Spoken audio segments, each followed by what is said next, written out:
Good morning, everyone. This is Trader Chick. It's February 12, 2026, 11:36 in the morning. Okay, nasa gold chart tayo, 1 hour time frame. Now, guys, I showed you this possible Adam and Eve pattern around 4 p.m. yesterday. Okay? Dun sa mga nagtatanong kung pwede mo na bang entryhan to, no, guys. Okay?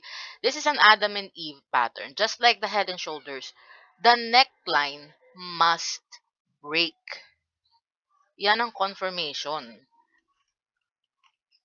Kailangan mag-break ng neckline. Ano yung neckline? Ito yung point kung saan nagkakaroon ng mga bounce or breakdown ang candles natin.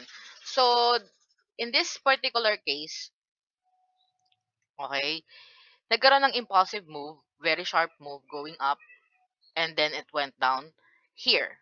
Okay? It went down here at around the 61865 level, the golden pocket level. Now, after that, nagpo-form siya ng circular, okay, circular na move, which is normally associated as the Eve. Sharp move going up is the Adam, and then something that is circular in the movement sa candles natin is considered as the Eve. And malalaman mo na possible na magda-dump yan when the break line breaks. Why? This is dumping. Okay? And normally, magke-create yan ng rising wedge pattern. Rising wedge wherein may high, may low, and then dapat mayroong higher high, and then higher low, and then higher high, and then higher low. And pag nag-break yung neckline niyan, kung saan nagmi-meet yung mga point niya, magkakaroon yan ng dump because it's a continuation pattern. Dumping, rising wedge, pag nag-break ang neckline, continuation to the downside. Okay? So, kailangan natin intayin itong bumaba hanggang neckline. Okay? It means humihina na ang mga buyers natin. Why? Hindi siya nag-create ng higher low, which normally is nag-create ng higher low pag gumagawa ka ng rising wedge. Ibig sabihin, mas mahina siya.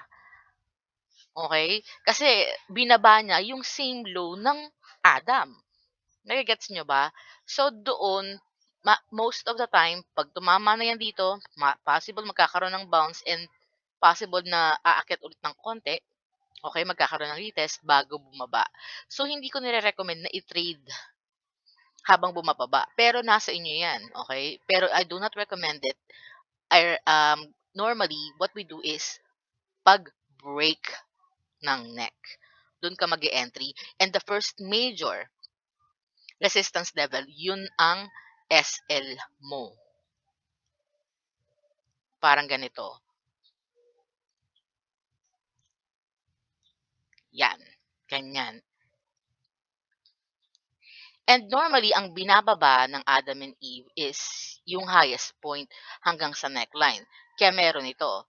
Okay? So, from the highest point here, going to the neckline, ibababa mo siya sa neckline, yun. Doon mo makukuha yung possible na range na bababain niya. At doon ka mag-take profit. Pero lahat itong mga levels na to ng Fibonacci, yan, 0786, 085, 100%, lahat yan, pwede kang mag-take profit dahil lahat ng levels na yan ay major support. Okay? Pero ang possible niyang babain is up to this level. Okay? So, take partial take profits dahil ang taas ng range na niyan. Okay? That's 4,666, 4,664, going to 4,551, 4,506, 4,403 bago makarating ng 4,200. So, mas maganda mag-take profit kayo and make sure to secure your profits and make sure na meron kayong SL. Okay?